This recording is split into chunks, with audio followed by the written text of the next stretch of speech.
I'm planning a trip with your grandparents. What about you? Do you have any plans? I called my son Anthony after receiving an invitation from my in-laws to join them on a vacation. Well, I have practice. You all should go and have fun. Isn't this trip a bit out of the ordinary? Are you okay, Mom? I'll manage. I'll bring you back a souvenir, so work hard at your practice. Influenced by me, Anson has always been passionate about marathon running. He even earned a college scholarship for it. Though his university is nearby, he stays in the dorms to save on commuting time and only comes home during long holidays. I knew he couldn't join the trip, but I thought I should at least ask. His response was exactly what I expected. My name is Flora, a 46-year-old working woman. My husband Steve is 4 years older than me and was once my boss. He is a competent man, and I respect him. After our marriage and the birth of our son, we built a happy family. Yet somewhere along the way, our relationship began to break down. The root cause? My husband's parents, especially his mother, who had a problem with me from the moment we got married and has been bullying me ever since. In the beginning, Steve would stand up for me, and because we lived far away from his parents, we seldom met them and managed to get by. But when our son, who loves marathoning, wanted to attend a high school near my in-laws, things changed. The reason he got into running was me. I used to run marathons and still do occasionally. It made me happy to see him take an interest in running, just like me. So, I convinced Steve to move closer to the high school my son wanted to attend. Steve applied for a transfer at work for our son's sake, and we moved. My son was recommended for his university from this high school, so I think it worked out well. Go get the rental car tomorrow morning and pick up my parents on your way back, Steve said the day before our trip, leaving me puzzled. Ha! Why am I the one renting the car? What are you going to do? I'm exhausted from work, so I'll sleep until the last minute. Once you pick up my parents, come back and I'll take over from there. It's on the way to our destination anyway. I understood his logic, but if anything, I was even more drained. Despite working similar hours, I handled all the household chores. Reflecting on it, we used to share household tasks equally. However, since moving closer to his parents, their frequent visits disrupted this balance. Whenever his mother caught Steve doing housework, she vehemently opposed it. Housework is the wife's job. It's not something the breadwinner should do. Isn't that right, Flora? His mother's intense gaze overwhelmed me, and I found myself nodding in agreement. This pattern persisted until Steve gradually ceased all household tasks. While some blame fell on Steve, I believed his mother played a significant role. Furthermore, Steve began echoing his mother's views, asserting, "I am the breadwinner," from time to time. By then, it felt futile to rectify the situation, and I lacked the motivation to even attempt it. Steve underwent significant changes in the past few years. His work performance appeared to decline, and he often directed his frustrations towards me. However, I found that arguing back only led to more trouble, so I chose to accept the situation. It seemed like the least stressful way to live. The thoughts of divorce crossed my mind at times. The prospect of our son's college recommendation held me back. I feared it might disadvantage him if we became a single-parent family, so I shelved the idea. Instead, I adopted a mindset of caring for a pet rather than a person, which surprisingly alleviated some of my stress. Gradually, I realized that pursuing a divorce wasn't worth the energy, and that's how I've ended up where I am today. The reason I agreed to this trip was simple. It was to a resort I adored. I knew I could have a fantastic time, even if I ended up exploring alone. Frankly, I was prepared to do things separately from my in-laws and husband, if need be. Perhaps I was invited mainly for driving duties, but both my husband and father-in-law could drive, so I figured it would work out. Anyway, I played along with the notion that our pampered pooch was being demanding again, got the rental car as instructed by my husband, and headed to my in-laws' place. "Flora, you're late. Is that the car for today? You should have rented a bigger one." "Well, it's better than your tiny car, at least." The car we typically use is one I bought myself. Given that I commute to work, I naturally assumed I'd be its primary user, having paid for it out of my own pocket. We don't venture out of town often, and I figured a compact car would suffice. Besides, I was smitten with its interior design and color, so I made the purchase. Yet my husband would help himself to it without asking and even chauffeur his parents around in it. To make matters worse, my in-laws criticized the car's size and treated me as if I could only afford a modest vehicle. I suggested they use my father-in-law's car for the trip, but he was reluctant to let others drive it and didn't want to take on the entire driving responsibility himself. Consequently, we opted to rent a car.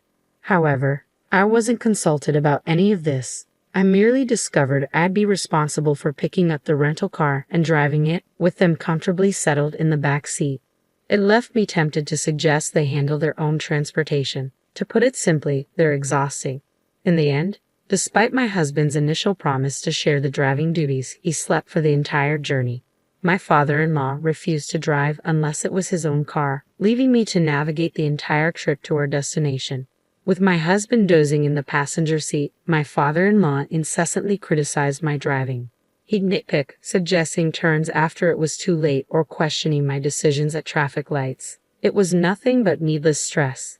Adding to the chorus, my mother-in-law chimed in, disparaging my driving skills.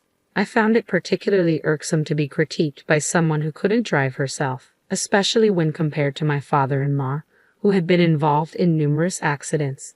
Despite suggestions for him to relinquish his license, my mother-in-law stubbornly insisted he was merely unlucky and a proficient driver.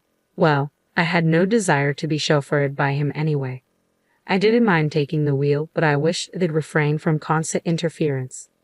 Upon arriving at our destination, my husband finally stirred from his slumber. Exhausted from a day spent in the car, we obliged my in-law's suggestion to unwind at the hotel, opting to forego any outdoor activities. I relished the opportunity to unwind, taking a dip in the pool and leisurely exploring the hotel grounds. It was a satisfying way to spend the day. Following a delicious dinner and a relaxing visit to the spa, I returned to our room to find my husband already fast asleep. I wasn't sure what my in-laws were up to in the adjacent room, but they were likely fast asleep. After enjoying a beer in our room, I settled into bed. When I awoke to the crisp morning air, my husband was still sound asleep. With some time before breakfast, I decided to take a leisurely stroll. However, upon my return, I was met with an unthinkable sight. My husband was nowhere to be found, and his belongings were missing too. Frantically, I searched the room and even attempted to reach my in-laws next door, but there was no response. At the front desk, I learned they had already finished breakfast an hour earlier than I had been told. It seemed they had left me behind. Additionally, I was left to settle the checkout process alone. Was my mother-in-law's offer to cover our stay just a ruse? Left with no alternative, I settled the bills for both rooms and departed the hotel, only to find there was no car awaiting me. Lost in contemplation about my next move, my phone suddenly rang. It was my mother-in-law. Where are you now?" I inquired, puzzled by the situation. My mother-in-law chuckled in response. "Just enjoying some quality family time since we're on vacation." "Ah, I see. But then why didn't you all just go together from the beginning instead of leaving me behind?" I couldn't help but ask. "Well, Flora, you did express interest in joining us, didn't you? That's why we decided to bring you along," she replied casually. I recalled mentioning my desire to visit this resort while casually watching TV with my husband. Was that what he remembered? Typically, it would have been endearing if he recalled my casual remarks, but this time it felt like he used it to irk me. What's more, I was the one who did most of the driving to get here. Why should I be reminded that I was brought here by my mother-in-law, who neither drove nor contributed financially? Beyond anger, all I could do was sigh. "Fine then, let's go sightseeing as a family and head home afterward. You can do some sightseeing too, Flora, and then return. We're not sure how you'll get back, but you're quite adept at marathons, aren't you?" "Just run back," my mother-in-law taunted, her laughter fueling my frustration.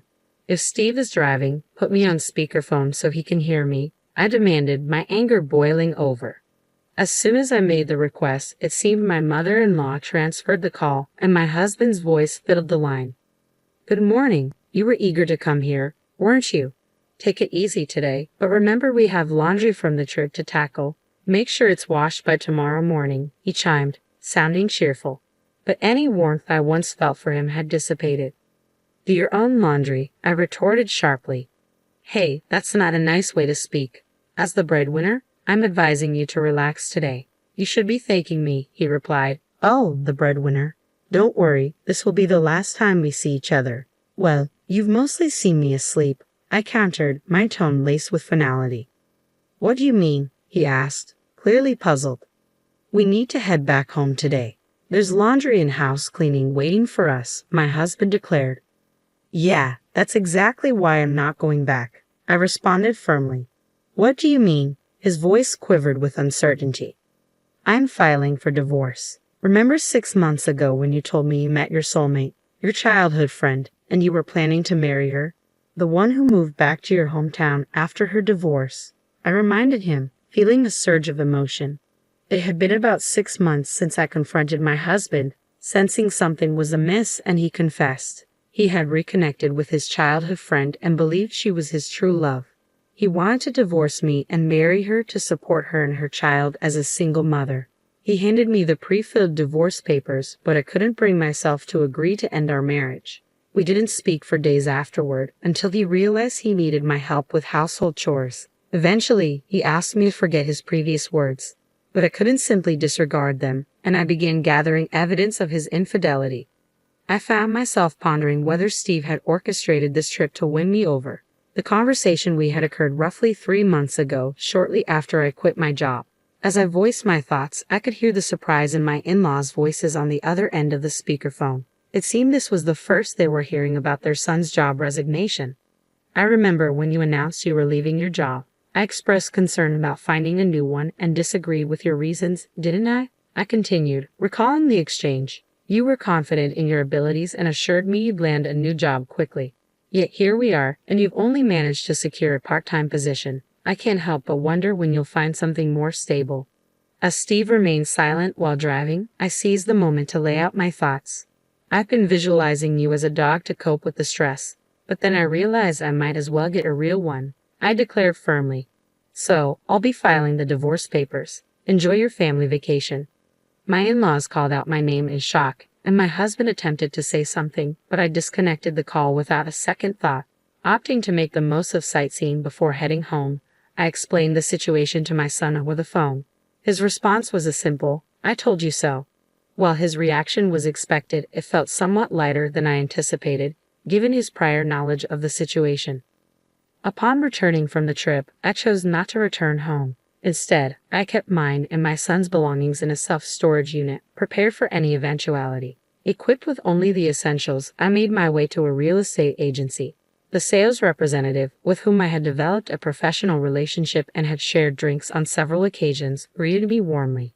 As a woman of my generation, she was easy to talk to. Over our drinks, I had confided in her about my husband and in-laws, and asked her to keep an eye out for available properties, just in case. That day, I signed a contract for my own place. With the security of my new home, I felt a sense of relief and proceeded to submit the divorce papers at the city hall, where the process proceeded without any issue. Finally, I decided to return the numerous calls my ex-husband had made.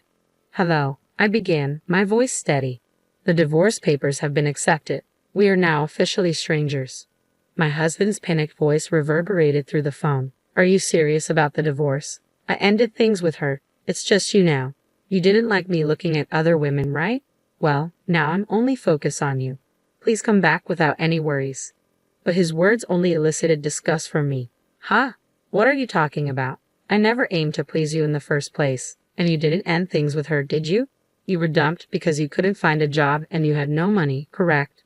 As it turned out, my husband's mistress was acquainted with the sales representative who had helped us find our new place. What a small world. She had listened to my husband's mistress's complaints about him, claiming to be his current girlfriend. Apparently, after he quit his job and started working part-time, she saw no reason to stay with him and ended things. But a fling is just a fling. I'll definitely be seeking compensation. That's correct. Even though they've split up now, the fact remains that he cheated, and there's evidence. Compensation. I already told you we broke up. It's just you now. At this point, I could only let out a sigh. So you're implying that now that you're single, you're considering another affair. I don't care what you do, but I'm through with being taken advantage of. You didn't even notice that your belongings were missing from the house because you didn't care, did you? I'm not returning, so dispose of whatever you don't need. With that, I'd ended the call. Despite this, my ex-husband continued to call me, and even my former in-laws reached out. But of course, I have no intention of returning to that house. My ex-husband still hasn't found a job, can't afford the rent, and has moved back in with his parents. Meanwhile, my ex-father-in-law continues to drive recklessly and recently crashed into a neighbor's fence with my ex-mother-in-law in the car. Thankfully, no one was injured, but they lacked property insurance and had to borrow money to cover the repair costs. All of this was detailed in an email that my ex-husband continued to send me. I find his misfortune somewhat amusing. While I don't respond, I haven't blocked his emails either, quietly enjoying the spectacle. After moving to a pet-friendly property, I welcomed a small dog into my life and discovered that I found more joy in caring for a pet than for people. My son, concerned about my solitude, has begun visiting on weekends, a shift from his previous pattern of only coming during extended holidays. Each day is now filled with fulfillment. Perhaps this weekend, I'll revisit that resort town for the first time in a while.